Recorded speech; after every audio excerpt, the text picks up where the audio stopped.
দেখেন এখানে অনেকগুলি কারণ আছে, অনেকগুলি কারণ আছে। আমি যেটা মনে করি প্রথমত যে এটার সঙ্গে জাতীয় রাজনীতির একটা সম্পর্ক আছে। বিএনপির যে অ্যাটিটিউড, বিএনপির যে সমস্ত কথাবার্তা, তার নেতিবাচক প্রভাব পড়েছে ছাত্রদলের উপর, ছাত্রদলের ভোটের উপর। এটা হলো একটা জিনিস। বিএনপির কি অ্যাটিটিউড, কি সমস্যা হয়েছে এটা আমি বলছি আপনাকে। এক নম্বর হলো বিএনপির মধ্যে কিন্তু একটা হামবড়া ভাব চলে আসছিল, এক ধরনের দম্ভ, এক ধরনের অহংকার, যে আমরা তো হচ্ছি, আমরা তো ক্ষমতায় যাচ্ছি, কোনো সমস্যা নেই, কেউ আমাদেরকে ফেরাতে পারবে না। এই ধরনের একটা ভাব কিন্তু বিএনপির নেতাদের কথাবার্তায় আপনি দেখবেন। যত কিছু হোক, অন্যায় হোক, অত্যাচার হোক, তাদের কিছু যায় আসে না।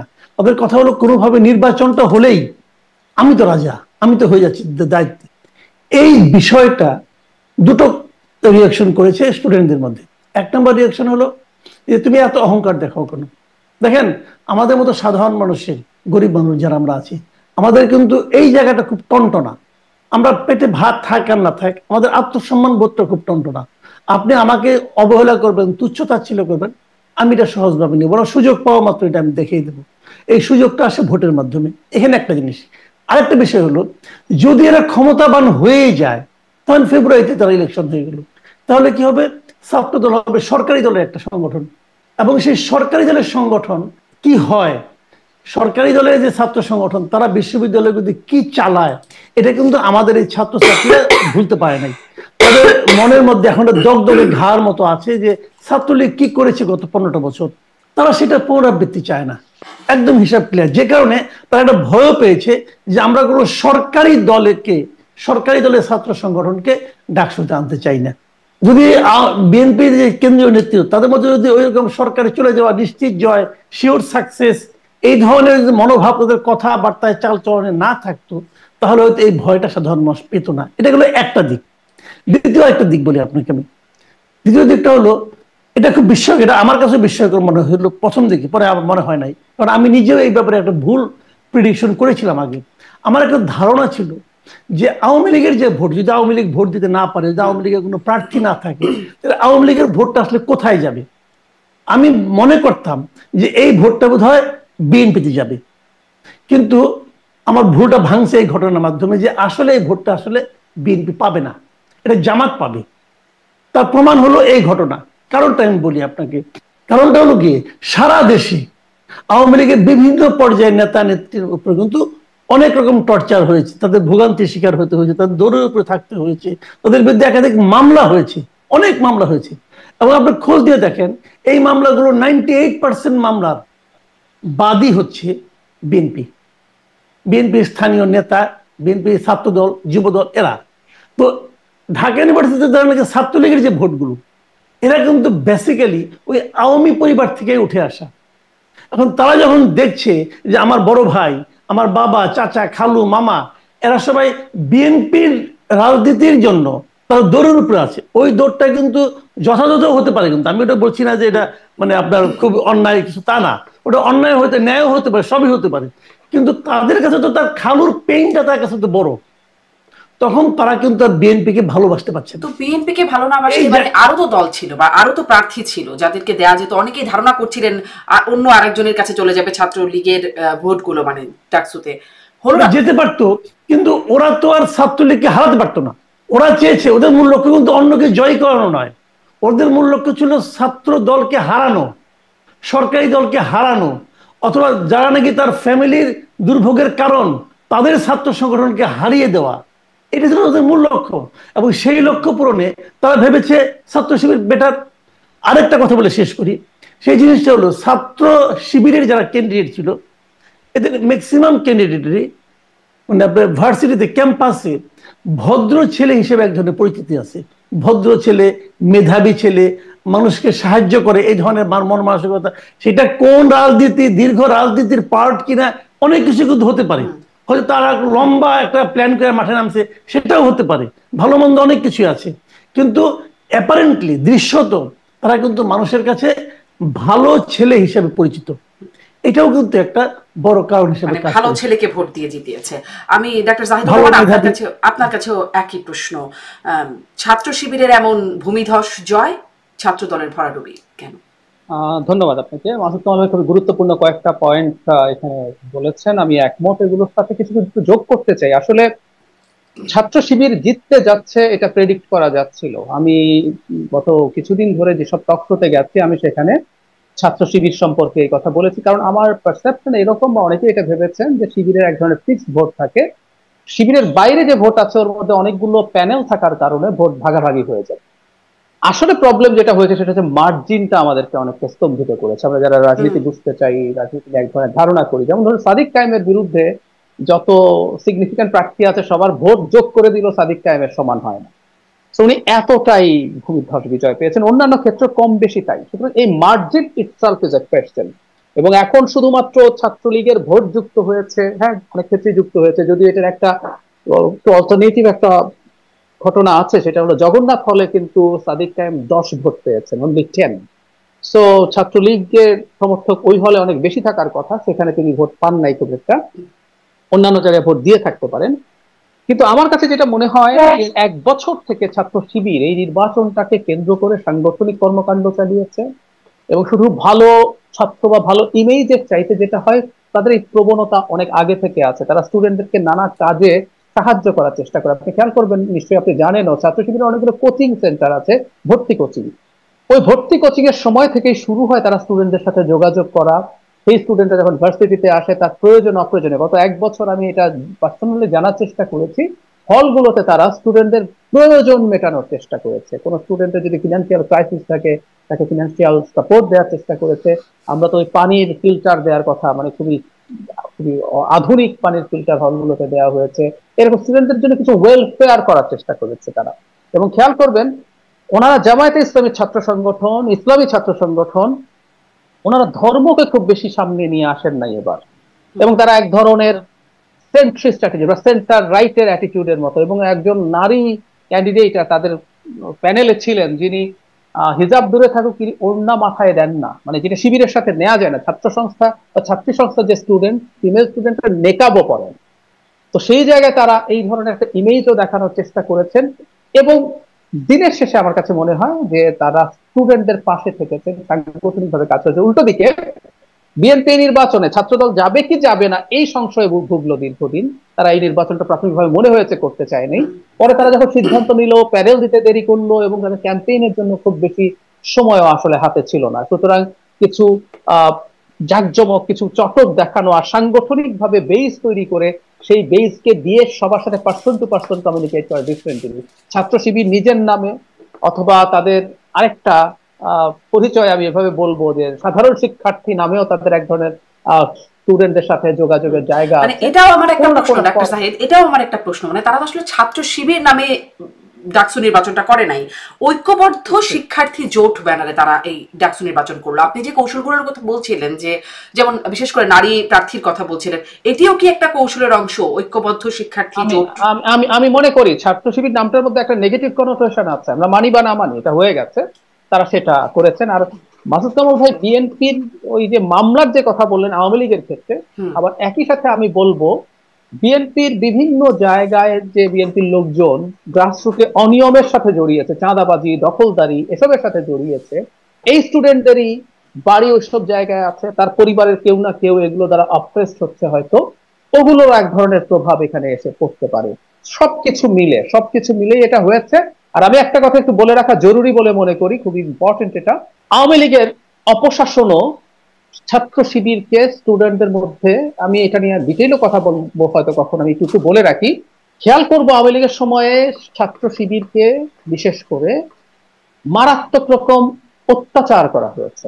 মানে আমরা আওয়ামী লীগের সময়, মানে আমরা আওয়ামী লীগকে স্বাধীনতা বিরোধী ট্যাগ দেয়া, তারা স্বাধীনতা বিরোধী মানে এই অর্থে যে তারা এখন সেটা ওন করে, আমরা সমালোচনা করতে পারি, আমরা তাদেরকে নানা রকম তাদের আচরণগত ইস্যু নিয়ে কথা বলতে পারি, কিন্তু তাকে ফ্রি রাজনীতি করার সুযোগ দেওয়া দরকার ছিল। আওয়ামী লীগের সময় ছাত্র শিবিরকে বিশেষ করে ডিহিউম্যানাইজ করা হয়েছে। আপনার কারো গায়ে যদি ছাত্র শিবির ট্যাগ দিয়ে দেওয়া যায়, ওকে আপনি মেরে ফেলতে পারেন। আমার একটা ঘটনা মনে পড়লো, সেটা হচ্ছে ওই যে কুপিয়ে হত্যা করা হলো, ওর নাম যেন কি ছিল, বিশ্বজিৎকে যখন কুপিয়ে হত্যা করা হলো, ফেসবুকে লোকজন লিখছে ও তো হিন্দু, ও তো শিবির হতে পারে না। মানে ব্যাপারটা এইরকম যে শিবির হলে কোপানো যায়, বিশ্বজিৎ হিন্দু, ও তো শিবির হতে পারে না। আবরার ফাহাদের ক্ষেত্রে একই আলোচনা করছে, আবরার ফাহাদ শিবির না, তো শিবির হলে কিন্তু পিটিএ মেরে ফেলা যায়। তো শিবিরের উপরে একটা সিস্টেম্যাটিক অপারেশন চালানো হয়েছে। আমার মনে পড়ে শেখ হাসিনার সময় একবার বুয়েটের কিছু স্টুডেন্ট টাঙ্গুয়ার হাওড়ে না কোথায় জানি নৌকা ভ্রমণ করতে গেছে, ওদেরকে ধরে থানায় ঢুকিয়ে ফেলা হয়েছে, ওরা নাকি শিবির, ওরা ওখানে নাকি কি বৈঠক করতে গেছে। তো এই যে অত্যাচার করা হয়েছে, শিবির অত্যাচারিত ছিল, শিবির মজলুম ছিল, এটাও অনেক স্টুডেন্টের সিম্প্যাথি পেতে সাহায্য করেছে। জি, আসলে এখান থেকে এই প্রশ্নটা আসে, যদিও এই প্রশ্নটা আজকের জন্য রেলিভেন্ট না, তবুও করে রাখি যে এই মজলুম ট্যাগ পেয়ে আবার ছাত্রলীগ বা আওয়ামী লীগ তারা সামনের দিনে এই বেনিফিটটা পাবে কিনা সামনের দিনে, এটা পেতে পারে। হ্যাঁ, নিশ্চয়ই পারে, নিশ্চয়ই পারে। জি, আর আপনি বলছিলেন বা মাসুদ কামালও বলছিলেন যে বিএনপি মামলাগুলোর 98% মাসুদ কামাল বলছিলেন যে মামলাগুলো বিএনপির লোকজন করেছেন। মানে জামাত শিবিরের কোনো ভূমিকা কি ছিল না আওয়ামী লীগকে, মানে যার কারণে আসলে আওয়ামী লীগের ভোট বা ছাত্রলীগের ভোটগুলো এই পাশে চলে আসছে ছাত্র শিবিরের কাছে? জামাত শিবিরের কোনো বিএনপির মতো কোনো দায় বা জায়গা নাই? মাসুদ কামাল, আপনার কাছ থেকে একটু শুনি। আচ্ছা, আমি না এখানে আমি আজকে আমি সারাদিনে আজকে বিভিন্ন জনকে কিন্তু টেলিফোন করেছি, যোগাযোগ করেছি যে এই জিনিসটা বোঝার জন্য, যে আমি আসলে কি বুঝতেছি, তারা কি বুঝতে, একটা এক্সচেঞ্জ করার জন্য মতামত। এবং আমি 2-3টা ঘটনা জানলাম, আমি খুব বিস্মিত হলাম। সেই ঘটনাগুলো হলো এমন যে থানা পর্যায়ে অথবা জেলা পর্যায়ে পর্যন্ত কোনো একজন ব্যবসায়ী, সেই ব্যবসায়ীর বিরুদ্ধে মামলা হয়েছে, মামলা হওয়ার পর সে অ্যারেস্ট হয়ে গেছে, তার ব্যবসাটা কে চালাবে? এবং দেখা গেছে ওই ব্যবসায়ীটা হয়তো ব্যবসার হয়তো লুটপাট হয়ে যেত, বিএনপির লোকজন লুটপাট করে ফেলতো, অথবা বিএনপি হয় না, হয়তো বিএনপি নামধারী কেউ, ওরকম হতে পারে। সে তো বিএনপিও না, কিন্তু সে বিএনপি নাম নিয়ে আসছে, তাকে কে জিজ্ঞাসা করবে, কে চ্যালেঞ্জ করবে? এই সময়ে ওই ব্যবসায়ীর পক্ষে জামাতের লোকজন দাঁড়িয়ে পড়ছে। মানে আমি বিস্মিত। এবং আমাকে অনেকে বললো যে ঘটনাগুলো এরকম হয়েছে অনেক জায়গায়, যে জামাতের লোকজন আওয়ামী লীগের ওই ব্যবসাটাকে, আওয়ামী লীগের ওই লোকটার ব্যবসাটাকে মানে আপনার প্রোটেকশন দিচ্ছে, যে না এটা করা যাবে না, ওনার ব্যবসা উনি করুক, ওনার ওই ভদ্রলোকের ছেলে অথবা তার ফ্যামিলি কেউ সেই ব্যবসাটাকে ধরছে এবং সেটাকে প্রোটেকশন দিচ্ছে জামাতের লোকজন। এই ধরনের ঘটনা কিন্তু অনেক জায়গায় ঘটেছে। এবং আমি এমনও জানি, এটা একদম আমার নিজের ফ্যামিলিতে জানি, আমার মানে আমার শ্বশুরবাড়ি এলাকায় একটা ঘটনা বলতে পারি আপনাকে। ওখানে মানে ছাত্র যে আপনার ওই গত বছর অগাস্টের সময় ঘটনাটা ঘটেছিল। ছাত্র দলের এক ছেলে, সে ছাত্রলীগের স্থানীয় সভাপতি ছিল সে, তখন পরে তাকে বাদ দিয়ে দেওয়া হয়েছে। সেই ছেলে যে লুটপাট করতে করতে গরু নিয়ে গেছে এক ফ্যামিলির থেকে, এবং সন্ধ্যার সময় সেটা আবার ওখানকার যে মানে জামাতে ইসলাম যারা করে তারা আবার ফেরত দিয়েছে ওই লোককে, ওই ফ্যামিলিকে। এবং ওরা তো মানে নিয়ে গেল ছাত্র দলের লোকজন, ফেরত দিল শিবিরের লোকজন, মানে আপনার জামাতের লোকজন। এইভাবে কিন্তু অনেক জায়গায় জামাতের কিন্তু একটা ইতিবাচক, তাহলে তো এই যদি সমীকরণটা হয়, মানে একদম গ্রামেগঞ্জের সমীকরণটা যদি এরকম হয়, তাহলে তো জাতীয় রাজনীতির সমীকরণটাও তো বদলে যাওয়ার কথা, মানে ভোটের সমীকরণ। রাইট, দেখেন জামাত কি করছে।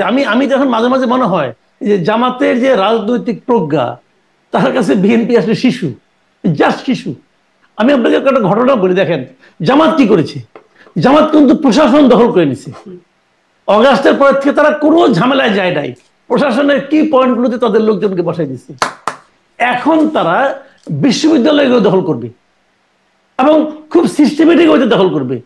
আপনি দেখবেন, আপনি চোখের সামনে যাবেন, আপনি বিএনপি করবেন, আপনি বিএনপি লিডার, আপনি বলবেন যে এরকম হচ্ছে, তার গা জ্বলবে, ফিরাতে পারবেন না ভাই। তারা সিস্টেমেটিক ওইটা তারা কাজ করছে, তারা একটা ভিশন নিয়ে মাঠে নামছে। আমি কিন্তু পার্সোনালি মনে করি, দেখেন আমি কিন্তু বিএনপি রাজনীতি করি না, আমি জামাতের রাজনীতি পছন্দও করি না, কোনো সমস্যা নাই, কিন্তু আমি এটা দেখছি যে জামাত যে কাজটা করতেছে, ওরা যে রাজনীতিটাই করুক, তারা সেই রাজনীতিটাকে মিন করে যেটা আমাদের করতে হবে। বিএনপি তা করে না। দেখেন আজকে বিএনপির স্থায়ী কমিটির একজন সদস্য মির্জা আব্বাস আজকে একটা কথা বলছেন, আমার কাছে খুব মানে আমি বেশ কৌতুক অনুভব করছি তার কথা থেকে। তিনি বলতেছেন যে জামাত মানে শিবির ছাত্রলীগের ভোট দেয়া এইখানে তারা জিতে গেছে। এবং তারা বলছে যে প্রতিটা মিটিংয়ে, যখন আমরা মিটিংয়ে বসি, মিটিংয়ে জামাতের পক্ষ থেকে আমাদেরকে বলা হয় দেখবেন আওয়ামী লীগ যেন ফেরত না আসে, আওয়ামী লীগকে যেন ফেরত না হয় কোনোভাবেই, এভাবে আমরা সবাই মিলে কাজ করি। আমাদেরকে বলছে, বলার পর তারা যে তলে তলে আবার আওয়ামী লীগের সঙ্গে মিল দিচ্ছে, এটা দেখে সে খুব অবাক হয়ে গেছে। ভাই অবাক হওয়ার কিছু তো নাই, রাজনীতি তো ভাই সিরাতুল মুস্তাকিম না, এটা সহজ সরল পথ না, রাজনীতিতে অনেক কিছুই ঘটবে। এবং ওই জন্যই বললাম যে তাদের যে রাজনৈতিক প্রজ্ঞা এবং রাজনৈতিক যে আপনার মানে কৌশল, তার কাছে বিএনপি আসলে শিশু, আমার যেটা মনে হয়। ডাক্তার জাহিদুর রহমান যেটি মাসুদ কামাল বললেন মির্জা আব্বাসের সেই কথা, যেটি তিনি মির্জা আব্বাস বলছেন, আমিও একটু মির্জা আব্বাসকে কোট করি, মাসুদ কামাল যেটি বললেন সেটাই বলি। ডাকসু নির্বাচনে বিএনপি হেরেছে আপনারা বলতে পারেন, কিন্তু আমি বলতে পারছি না যে আমাদের এত ভোট কোত্থেকে এলো, হিসাব মেলে না। গভীর ষড়যন্ত্রের আভাস পাচ্ছি। বিভিন্ন দল যখন আমরা একসঙ্গে বসি বলা হয় খেয়াল রাখতে হবে, আওয়ামী লীগকে ঠেকাতে হবে, তারা আবার এলে কচু কাটা কাটবে, কিন্তু তলে তলে আওয়ামী লীগের সঙ্গে আঘাত করে ছাত্রলীগের সব ভোট নিয়ে গেছে শিবির। বিএনপির বিরুদ্ধে দেশে ও দেশের বাইরে ষড়যন্ত্র চলছে। আমি এই ষড়যন্ত্রের জায়গায় একটু জোর দিয়ে আপনার কাছ থেকে জানতে চাই, এটা কি ষড়যন্ত্র মনে হয়? মানে কোন রকম ষড়যন্ত্র কি চলছে? বিএনপি কিন্তু বেশ প্রায় সময় ষড়যন্ত্র দেখে।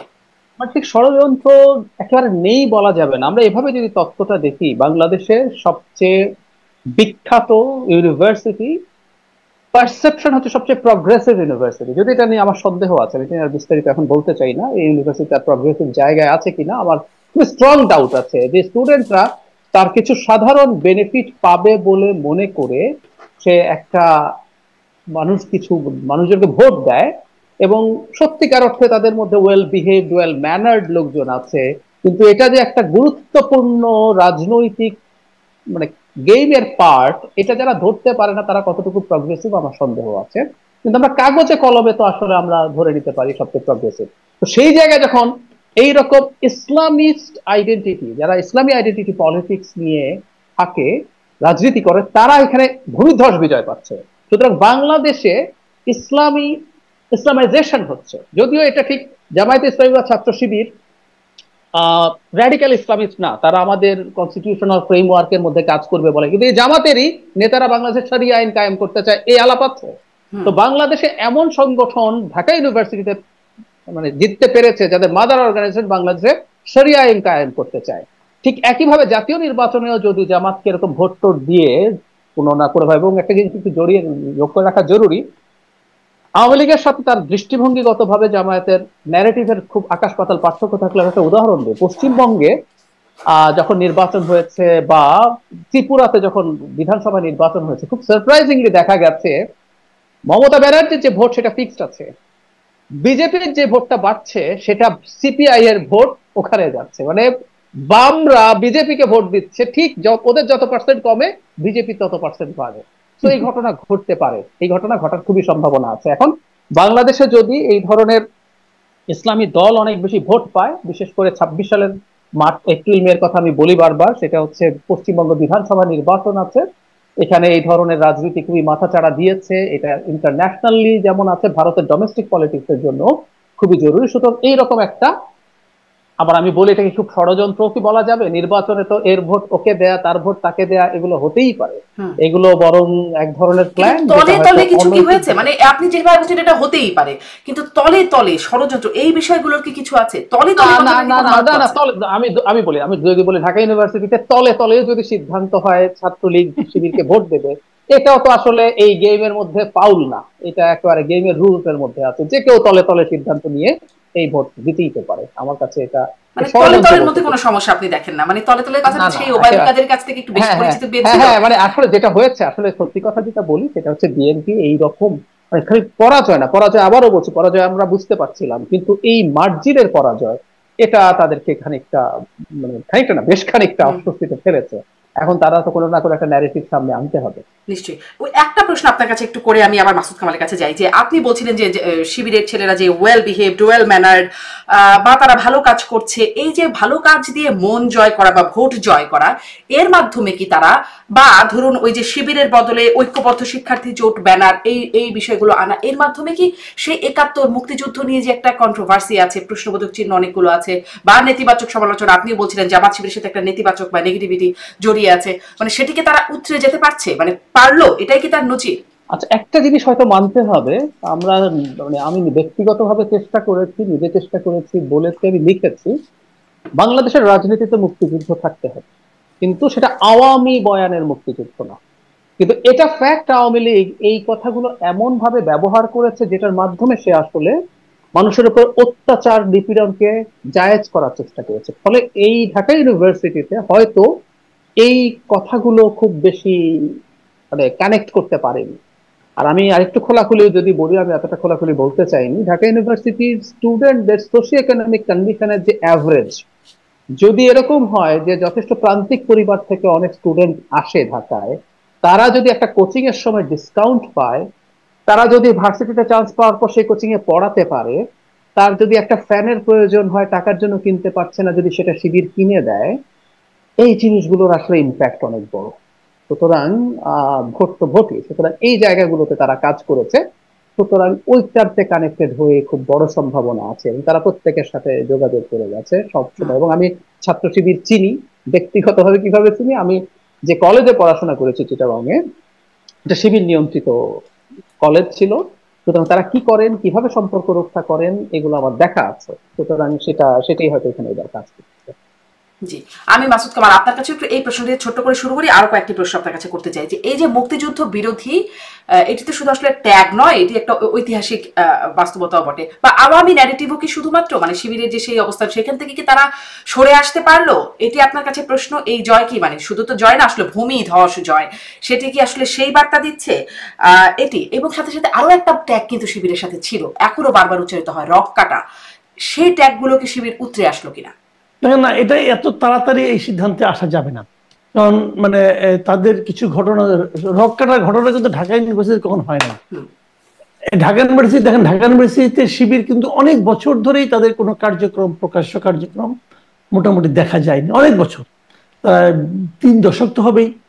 এই 3 দশকে ঢাকা ইউনিভার্সিটিতে শিবিরের কেউ ছিল না, শিবিরের কেউ থাকলে তো মাসুদ ভাই, আমি একটা জিনিস এখানে যোগ করি, আমি এটাকে শুরু থেকে প্রটেস্ট করছি, এটা আমি এবার রিসেন্টলি জানলাম।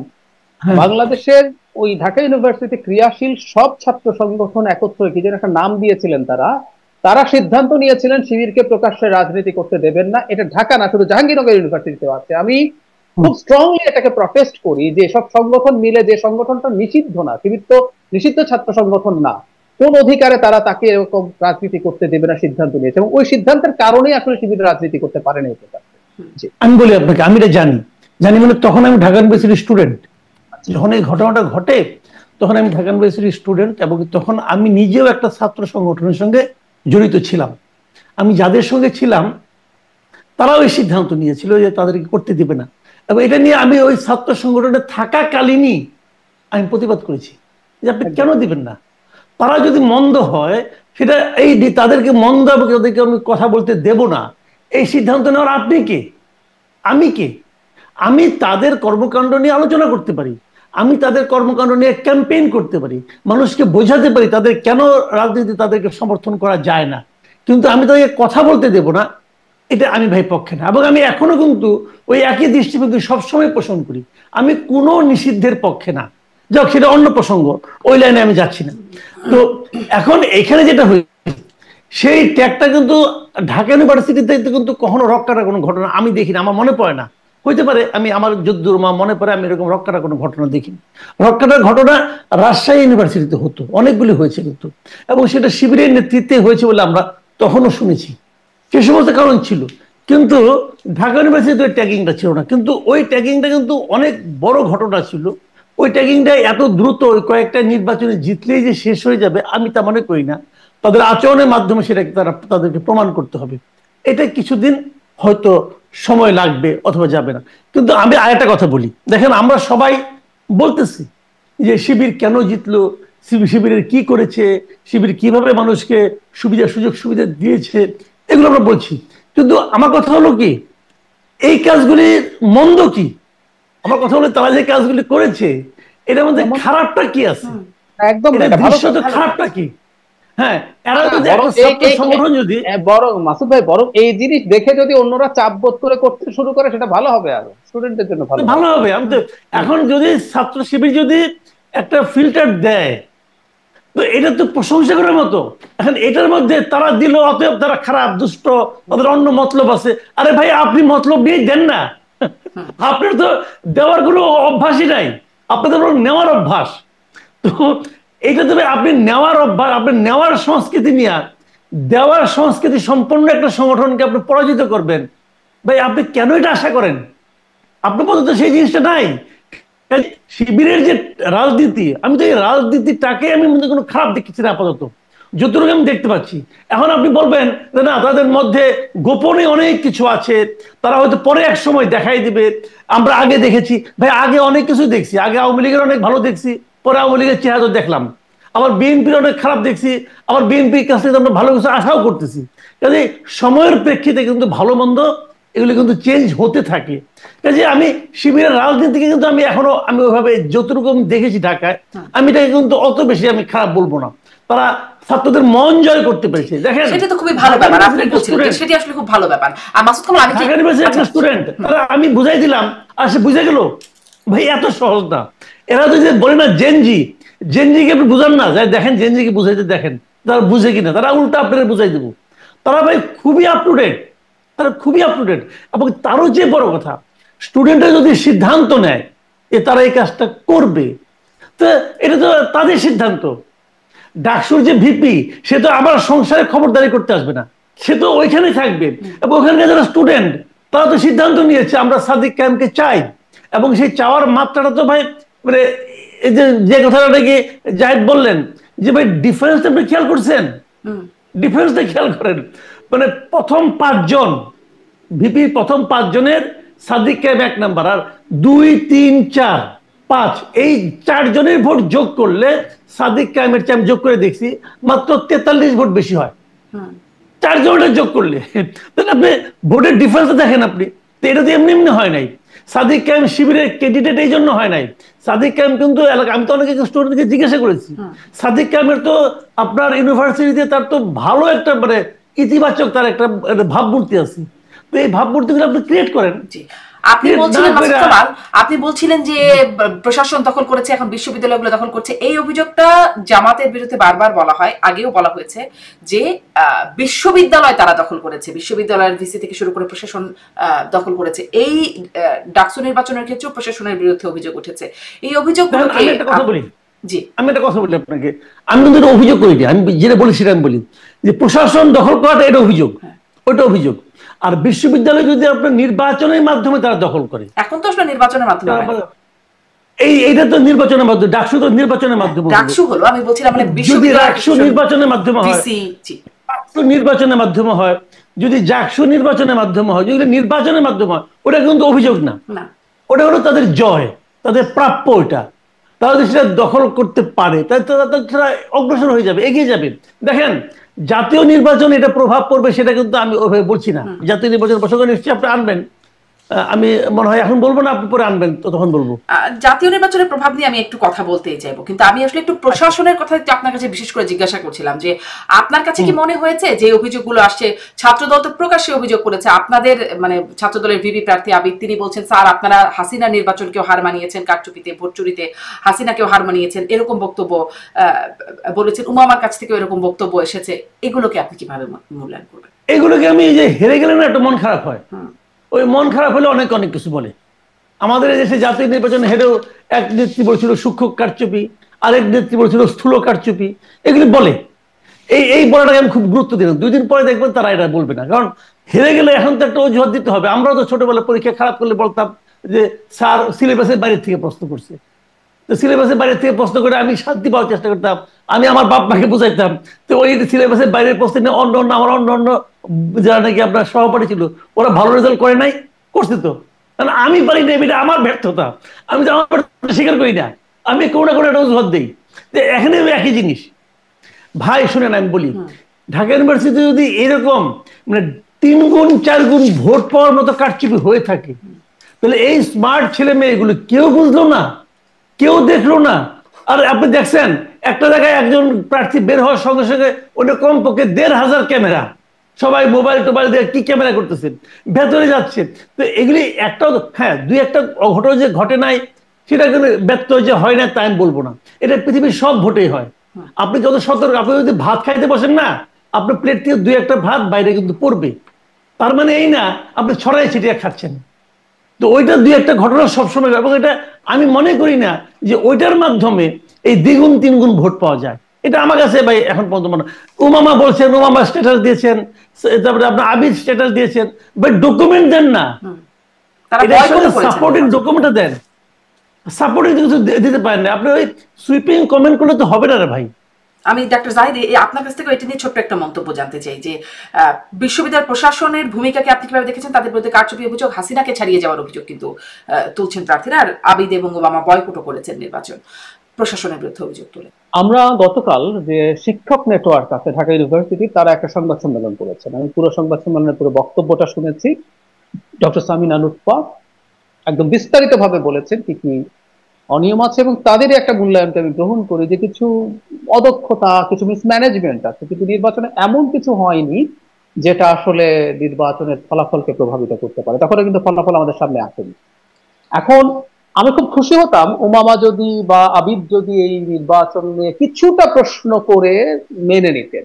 এখন উমামা যে বক্তব্য ব্যবহার করেছেন হাসিনার সময় কেউ হার মানিয়েছে, এটা অনেক বেশি এক্সাজারেশন, অনেক বেশি এক্সাজারেশন। এটা দরকার ছিল না। কারণ আমাদের, যেমন আমি একটা ছোট উদাহরণ দিই, আমি আমার পার্সোনাল চ্যানেলে একটা ভিডিও করেছি, ওখানে বলেছি যে এই নির্বাচনে আমিও হেরেছি। মানে এই আমি একটা আমার আমার অ্যাক্টিভিস্টের জায়গা থেকে আমি একটা স্ট্যান্স নিয়েছিলাম।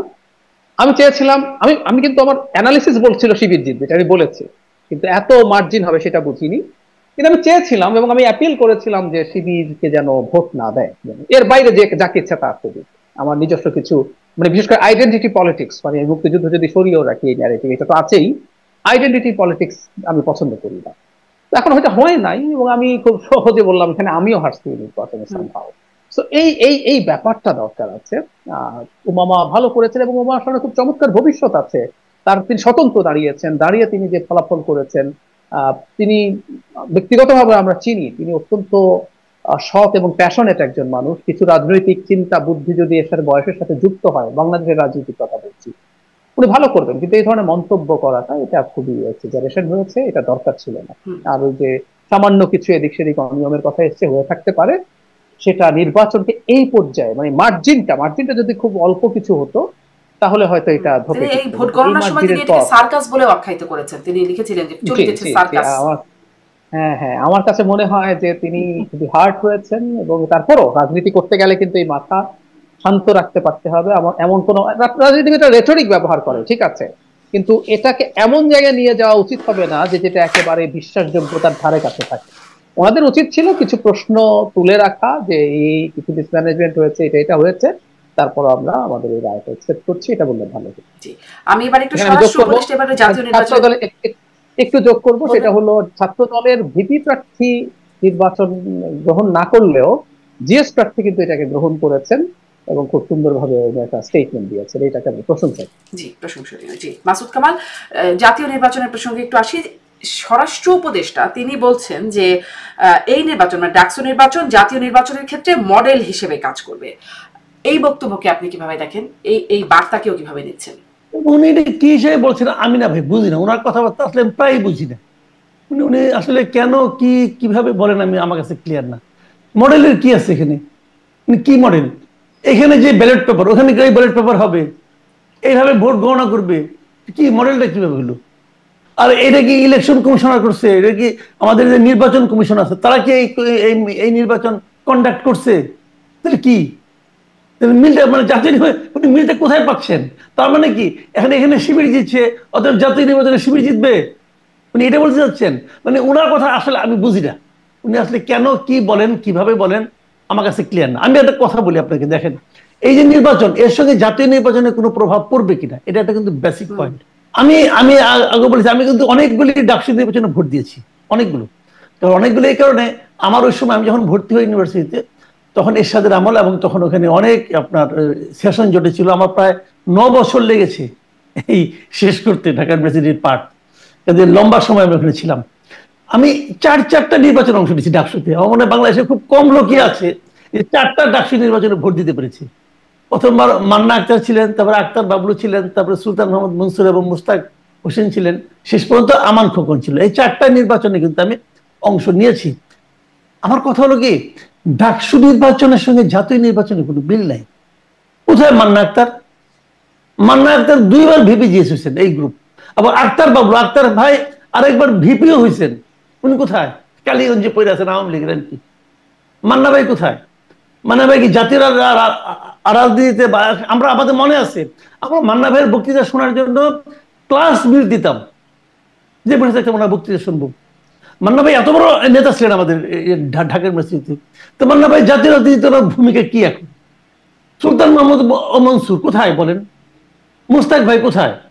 মানে এগুলো কিন্তু খুব স্বাভাবিক। মানে আমি এটাই বলছি যে ডাকসু নির্বাচন দেয়া, আর মান্না ভাই যখন পাস করছেন তখন উনি ওই বাসদের যে আছে সমাজতান্ত্রিক ছাত্র ফ্রন্ট সেটার ভিপি দিয়েছিলেন। সমাজতান্ত্রিক ছাত্র ফ্রন্ট 3 বার ছিলেন এখানে মানে ডাকসুতে। তো 3 বার থাকার পর তাদের মাদার অর্গানাইজেশন বাসদের কি অবস্থা, কাজে ওইটা দিয়ে কিছু বোঝা যায় না। মানে ওই নির্বাচন আর সাধারণ মানে আপনার জেনারেল নির্বাচন, জাতীয় নির্বাচন, এই দুটাকে এক করে দেখার কোনো সুযোগ নেই।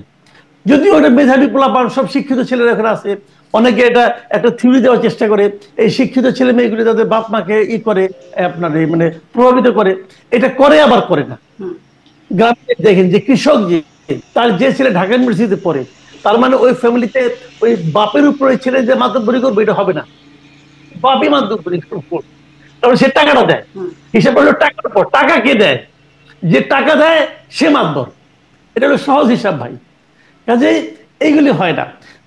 নির্বাচনের মতোই হবে, হয়তো বিএনপি জিতবে, কিন্তু আমার কথাটা কিন্তু সেটা না।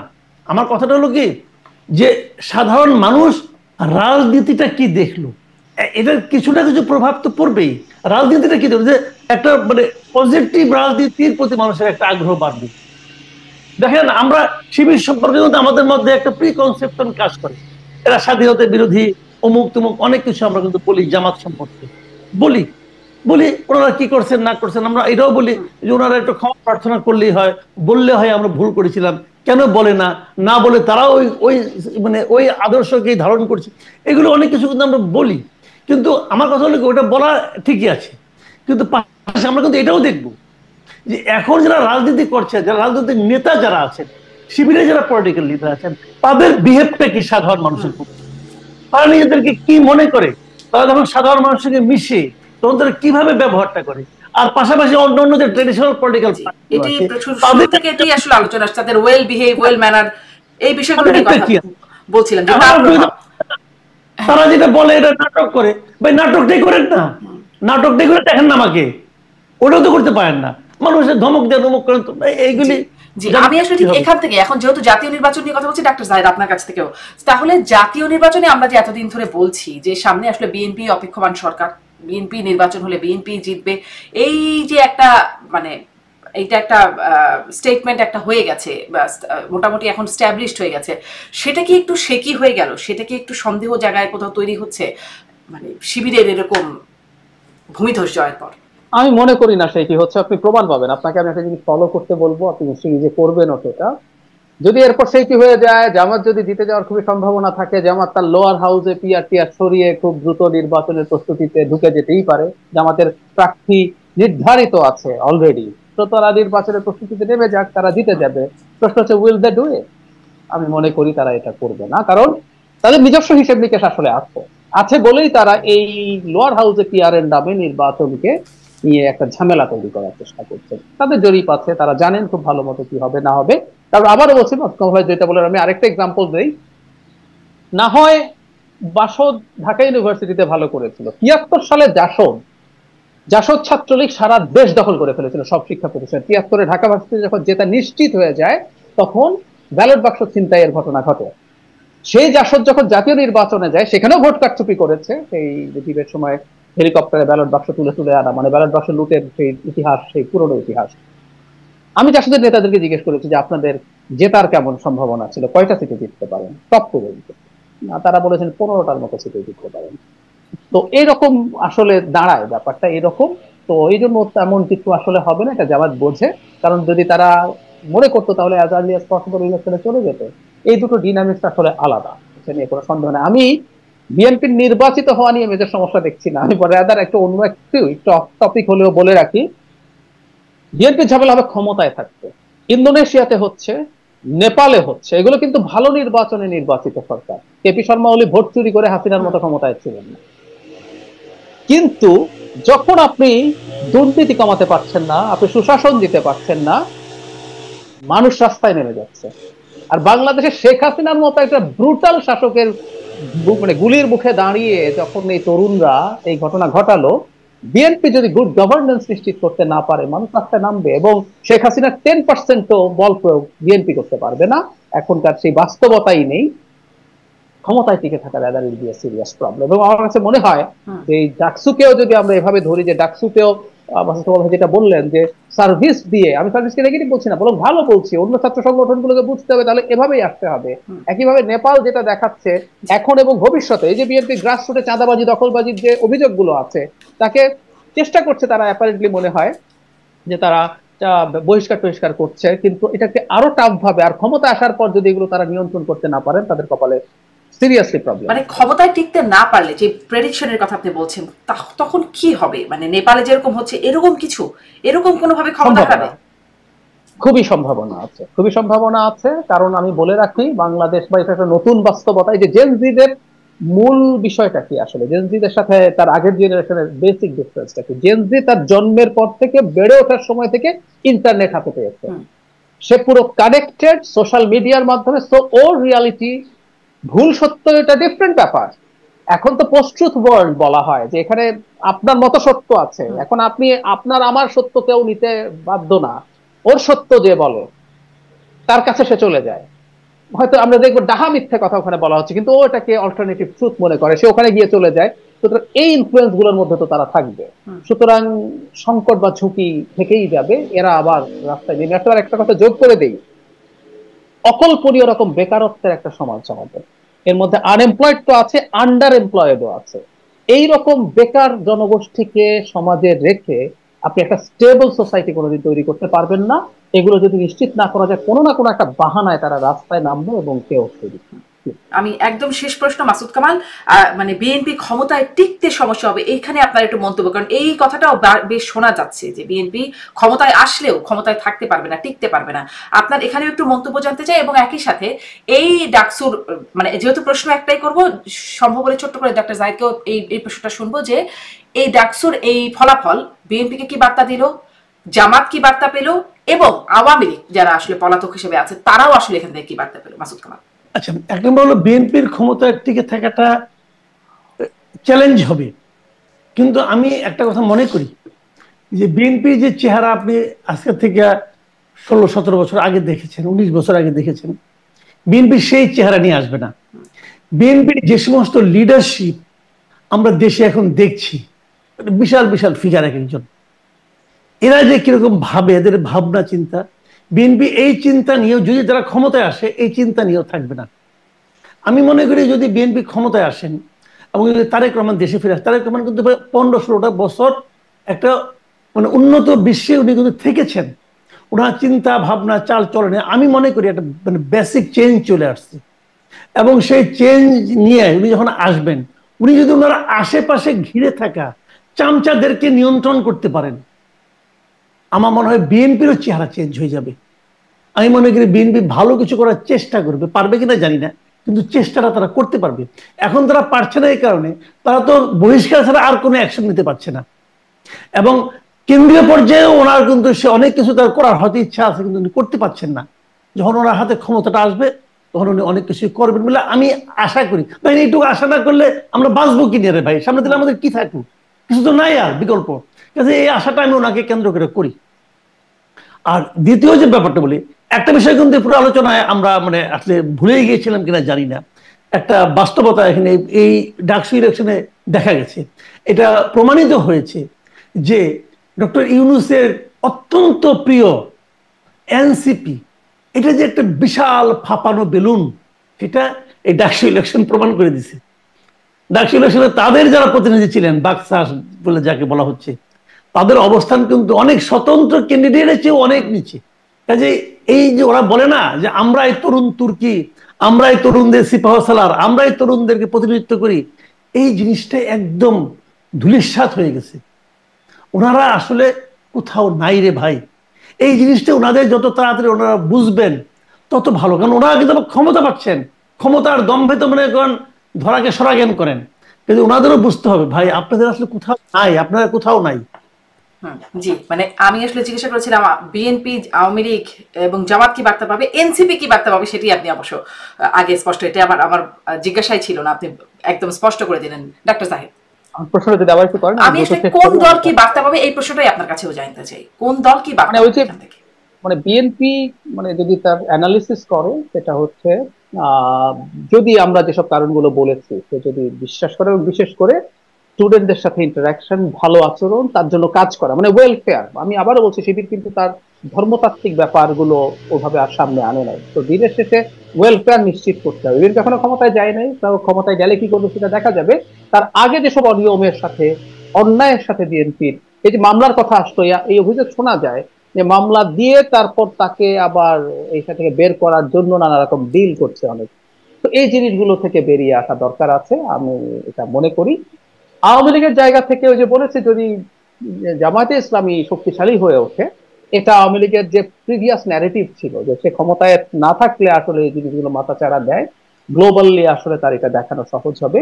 আর দে ওন্ট বি আনহ্যাপি, এবং তারা জাতীয় নির্বাচনেও যদি যদি জামায়াতের প্রতি সমর্থন দেখায়, সেটা তারা করার চেষ্টা করতে পারে। ডাকসু তাদেরকে সেই উৎসাহ দেওয়ার সম্ভাবনা আছে।